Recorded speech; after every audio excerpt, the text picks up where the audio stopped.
नौकरी छोड़ूं, बिजनेस शुरू करूं अपना, या ये काम करूं या ये काम नहीं करूं, यहाँ पर पैसा इन्वेस्ट करूं या यहाँ पर पैसा इन्वेस्ट करूं। घबरा के कई बार उल्टा काम कर देते हो। जब कभी आप कार चलाना सीखते हो तो क्या होता है, जब कभी अचानक से गाड़ी आ गई, कोई आ गई, तो आप घबरा जाते हो और ब्रेक में पाँव दबाने की जगह कहाँ चला जाता है, पाँव एक्सीलेटर में पाँव चला जाता है और बड़े दुर्घटनाएं हो जाती हैं। जितना आप रुक जाएंगे, जितना आप स्लो होते जाएंगे, उतनी आपकी इंट्यूटिव पावर बढ़ती जाएगी। जब आप रिलैक्स्ड बैठे होगे, सुबह कोई काम नहीं करना, आप सुबह उठे हो और जस्ट आराम से बैठे हो, तो सडनली आपको ये फील होगा, यार वो लाइफ में जो मेरे को इतना बड़ा डिसीजन लेना है उसमें मुझे ये करना चाहिए। और जब एक साथ बहुत सारे काम करते हैं तो फिर माइंड जो है वो स्थिर नहीं रह पाता, शांत नहीं रह पाता, और जितना अस्थिर माइंड होता है उतना वो डिसीजन सही नहीं ले पाता। जो इंट्यूशन की जो भूमिका मेरी लाइफ में रही है वो बहुत ज़्यादा बड़ी रही है, और उसके प्रभाव के कारण ही मैं आज जहाँ हूँ, जैसा हूँ, वो वहाँ हूँ, वैसा हूँ। लेकिन आपको जस्ट पता होता है कि यार ये होने ही वाला है, ये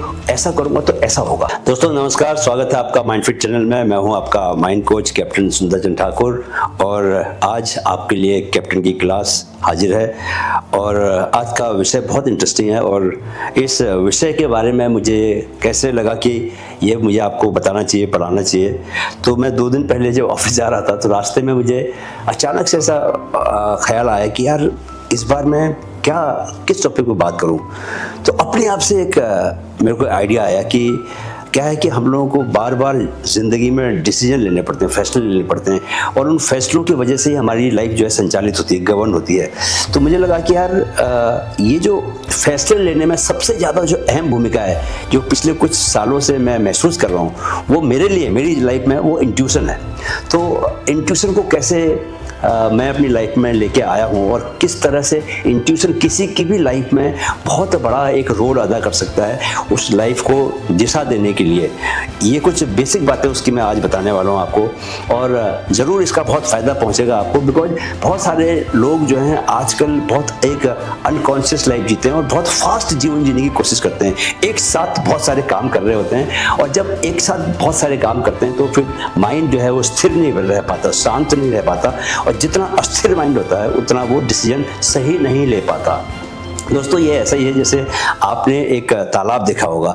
जब आप तालाब में एक पत्थर फेंकते हैं और तालाब में की लहरों पर पानी में हलचल होती है तो नीचे की मिट्टी भी ऊपर आ जाती है और तालाब में सब कुछ धुंधला हो जाता है, राइट, दिखता नहीं है कुछ भी।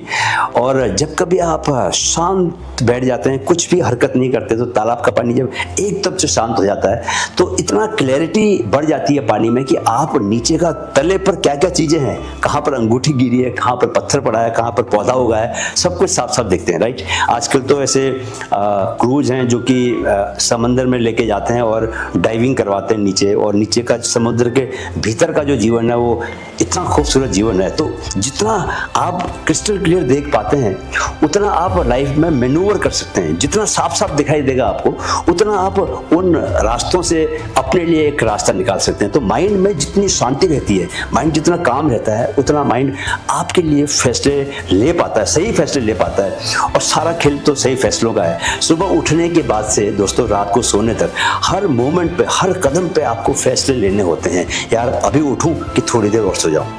कई बार सुबह उठते ही सबसे पहला फैसला तो ये होता है, यार रात को थका हुआ था, बॉडी को नींद चाहिए, तो थोड़ा सा और सो जाऊं। नहीं यार काम बहुत ज़्यादा करने हैं, तो मैं अभी मेरे ख्याल से उठना ठीक रहेगा। तो ये फैसले आप कैसे लेते हो? बहुत सारे फैसले तो आप लॉजिकल माइंड से लेते हो, है ना, लेकिन वो फैसले जो हैं आपके कॉन्शियस लाइफ के लिए सही हैं। लेकिन जो जीवन की बड़ी डायरेक्शन तय करने वाले फैसले होते हैं वो कैसे लिए जाएंगे कि नौकरी छोड़ूं, बिजनेस शुरू करूं अपना, या ये काम करूं या ये काम नहीं करूं, यहाँ पर पैसा इन्वेस्ट करूं या यहाँ पर पैसा इन्वेस्ट करूं। जो आपकी लाइफ पर ज़्यादा इम्पैक्ट डालती हैं चीज़ें, वो फैसले जो हैं उनको लेकर जो फैसले हैं वो लेने के लिए आपको इंट्यूशन की जरूरत होगी। दोस्तों सबसे पहले तो हमारा जो टॉपिक है वो है आज ये इंट्यूटिव माइंड, शक्ति जो आपका जीवन बदल देगी। तो आज तैयार हो जाइए, इंट्यूटिव पावर आज आपको मिलने वाली है। और ये आपने पावर ठीक से ले ली, पूरा वीडियो ठीक से देख लिया आपने, एब्जॉर्ब की बातें अगर, तो ये निश्चित ही आपकी बहुत मदद करने वाली है। बिकॉज इसने मेरी लाइफ में 100% ट्रांसफॉर्मेशन में मदद की है मेरी। और इनफैक्ट मैं ये कहूँगा कि जो डिसीजंस मैंने लिए हैं या ज़िंदगी में जो भी हुआ है उसको लेके जो इंट्यूशन की जो भूमिका मेरी लाइफ में रही है वो बहुत ज़्यादा बढ़ी रही है और उसके प्रभाव के कारण ही मैं आज जहाँ हूँ, जैसा हूँ, वो वहाँ हूँ, वैसा हूँ, राइट। तो सबसे पहले तो आप इस बात को समझिए कि intuition is recognition, you don't think, you just know. क्या कि इंट्यूशन जो है ना, इस बात को पहचानना है कि यार आप कुछ सोचते नहीं हो, आप जबरदस्ती कुछ you are not trying to use your logical mind.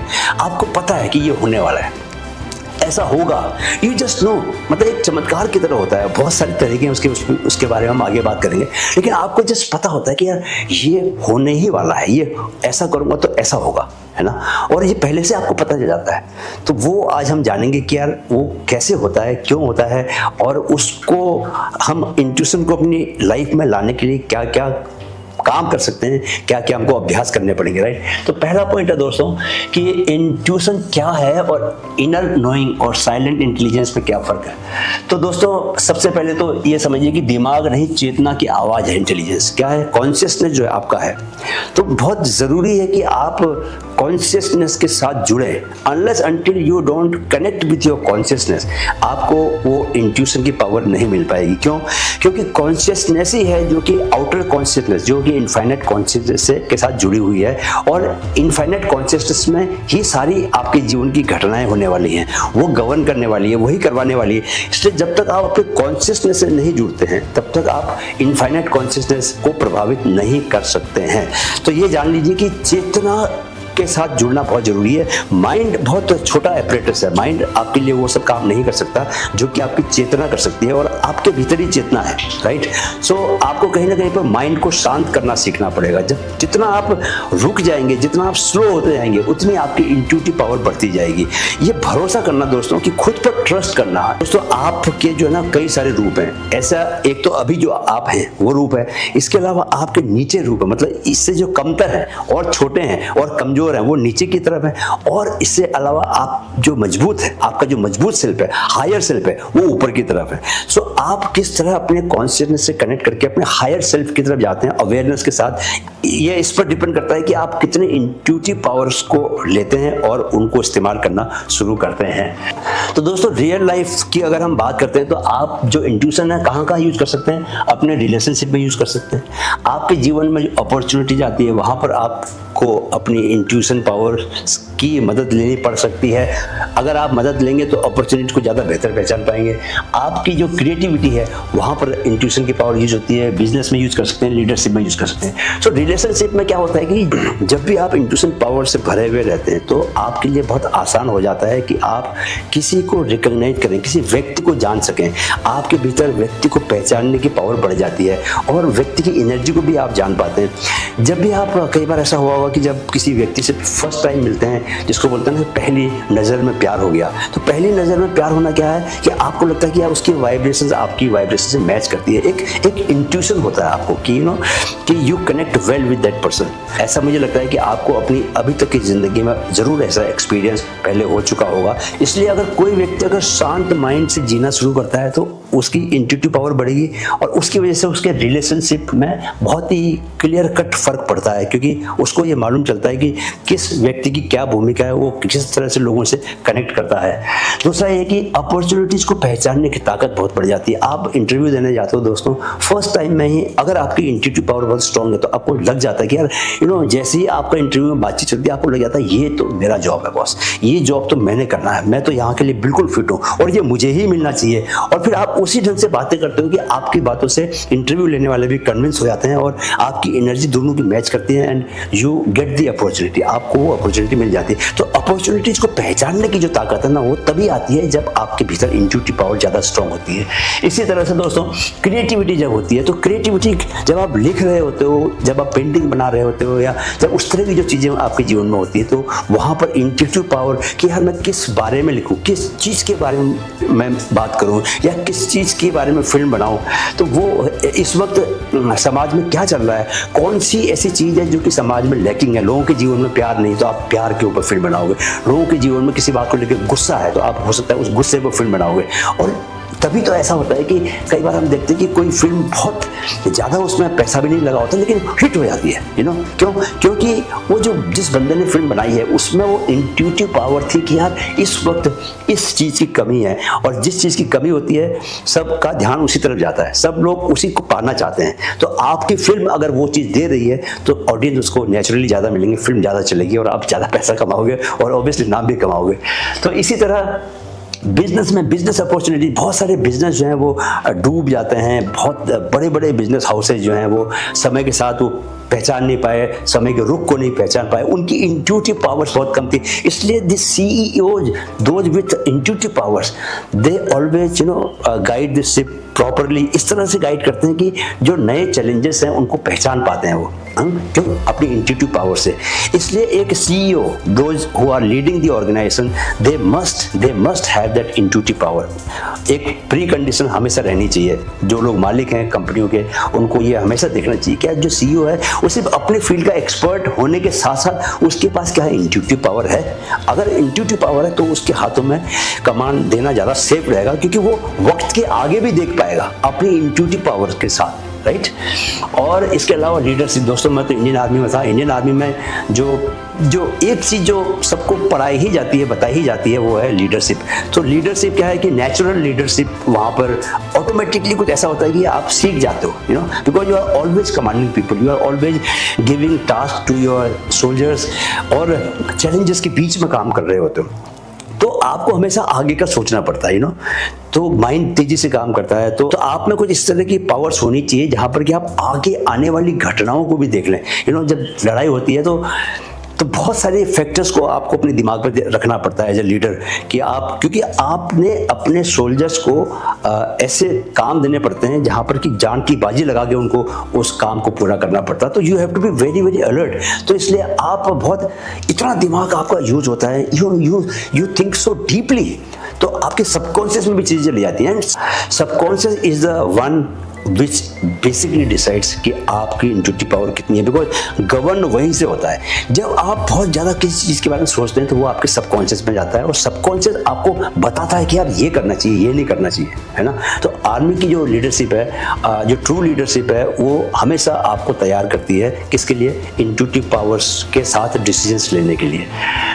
दोस्तों दूसरा पॉइंट जो है वो आपका है कि इंट्यूशन कैसे काम करता है। तो 3 चीज़ें इसमें बहुत इंपॉर्टेंट है। अनलेस अनटिल की वो चीज़ें आपके भीतर इफेक्टिवली काम नहीं कर रही, आपके भीतर इंट्यूटिव पावर कम आ पाएगी। तो क्या क्या है वो? सबसे पहले तो आपको सबकॉन्शियस को यूज करना आना चाहिए। मैं बताऊंगा सबकॉन्शियस कैसे यूज करते हैं। दूसरा, हार्ट की इंटेलिजेंस आपकी स्ट्रांग होनी चाहिए। तीसरा है दोस्तों क्वांटम फील्ड सेंसिटिविटी, यानी कि शांत फ्रीक्वेंसी। जितना आप अपने माइंड की फ्रीक्वेंसी को शांत करते हैं, यानी कि बीटा फ्रीक्वेंसी से अल्फा फ्रीक्वेंसी में आते हैं, उतना आपका माइंड डिसीजन लेने में, इंट्यूटिव डिसीजन लेने में ज़्यादा माहिर होता जाता है, ज़्यादा वो ले पाता है, because that is what is required. जब तक फ्रीक्वेंसी आपकी हाई रहेगी, माइंड में हैफेजेड मूवमेंट बहुत ज़्यादा रहेगा, है ना। माइंड में जो बीटा वेव्स हैं, बीटा फ्रीक्वेंसी जो है वो आपको ज़्यादा सोचने पर मजबूर करती है, और जब कभी आप ज़्यादा सोच रहे होते हो, ओवर थिंकिंग कर रहे होते हो, उस वक्त पे आपकी जो क्लैरिटी है वो कम हो जाती है, आप सही डिसीजन नहीं ले पाते। आपने देखा होगा कि जब एग्जाम में आप एंजाइटी के प्रभाव में आके अपने क्वेश्चंस के आंसर लिखने की कोशिश करते हो तो आपको सही से सोचता नहीं कि क्या लिखें, लेकिन जब आप शांत रहते हो, है ना, माइंड आपका बहुत काम रहता है, उस वक्त आपको सब समझ में आता है कि कैसे क्या लिखना है, कितना लंबा आंसर लिखना है, कितनी गहराई में जाना है, किन किन पॉइंट्स को टच करना है, राइट। तीसरा पॉइंट है दोस्तों 4 टाइप्स ऑफ इंट्यूशन।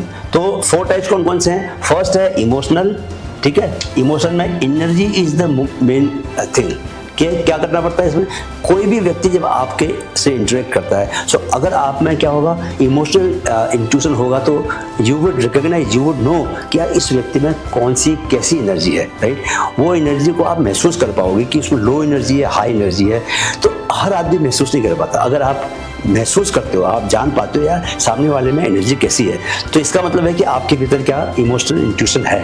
दूसरा दोस्तों है फिजिकल इंट्यूशन। क्या होता है कि जैसे आपको कई बार गट फीलिंग होती है। गट क्या है? दूसरा ब्रेन है बॉडी का, है। पहला ब्रेन तो यहाँ है, दूसरा कहाँ होता है? आपके गट में होता है। गट को ये एहसास हो जाता है कि यार ये आपके लिए सही है, ये आपके लिए गलत है, तो वो गट फीलिंग से आपको पता चलता है। तो वो गट फीलिंग तभी पता चलती है आपको जब आप अगेन वंस अगेन कि आपको थोड़ा सा शांत होना पड़ता है, बहुत ज़रूरी है कि आप, क्योंकि जब अशांत रहोगे तो आपको पता ही नहीं चलेगा, आप जब भाग रहे होगे तो आपको पता नहीं चलेगा। जब आप रिलैक्स्ड बैठे होगे, सुबह कोई काम नहीं करना, आप सुबह उठे हो और जस्ट आराम से बैठे हो, तो सडनली आपको गट ये फील होगा, यार वो लाइफ में जो मेरे को इतना बड़ा डिसीजन लेना है उसमें मुझे ये करना चाहिए। वो कहाँ से आएगा? गट से फीलिंग आएगी आपको, यार यहाँ पर मैं खर्चा करूँ कि नहीं करूँ, यहाँ पर मैं इन्वेस्ट करूँ कि नहीं करूँ। वहाँ उसके साथ जो मेरी बातचीत चल रही है, दोस्ती चल रही है, वो दोस्ती मेरे को कहीं उस गलत दिशा में लेके जा रही है, आपको गट फीलिंग आएगी उस बंदे से मेरे को मिलना बंद करना है ना। तो ऐसे बहुत सारे फील्ड्स के बहुत सारे मामले ऐसे हो सकते हैं और वो आए दिन हमारी लाइफ में हमें मैसेज मिलते रहते हैं। गट हमारा कुछ ना कुछ बताता रहता है, अपनी बॉडी के बारे में बताता है, बीमारी के बारे में कई बार आपको गट फीलिंग होती है कि यार आप बीमार पड़ने वाले हैं, यू नो। तो जो आदमी कॉन्शियस होता है, अवेयरनेस के साथ जीता है और जो रिलैक्स्ड होता है, उसी को गट फीलिंग का एहसास हो पाता है और फिर वो गट फीलिंग के अकॉर्डिंग अगर चलना शुरू करता है तो वो पाता है कि यार इसमें बहुत ही आश्चर्यजनक रिजल्ट उसको मिलने लगे हैं। और इसके अलावा मेंटल इंट्यूशन होता है, जब आपको सुपर आइडियाज आते हैं कि आइडियाज कहाँ आते हैं? खोपड़ी में आते हैं, माइंड में आते हैं। तो माइंड में कब आइडियाज आएंगे? जब आपका माइंड शांत रहेगा। मेरे को आइडियाज आते हैं दोस्तों जब मैं रनिंग करने जाता हूँ और रनिंग कर रहा होता हूँ, उस वक्त कोई डिस्टर्बेंस नहीं होता, उस वक्त मेरे को सबसे बड़े आइडिया जो हैं वो मुझे रनिंग करते वक्त ही आते हैं, राइट। यहाँ भी किस ढंग से आप लोगों से मुझे इंट्यूशन पर बातें करनी है, ये आइडिया सही से आए इसके लिए मैं रनिंग करने गया था, 5 किलोमीटर दौड़ के आया और तीसरे किलोमीटर के बाद से मुझे समझ में आ रहा था कि मुझे आपसे क्या क्या बातें करनी है। और जो चौथा जो है वो है स्पिरिचुअल इंट्यूशन।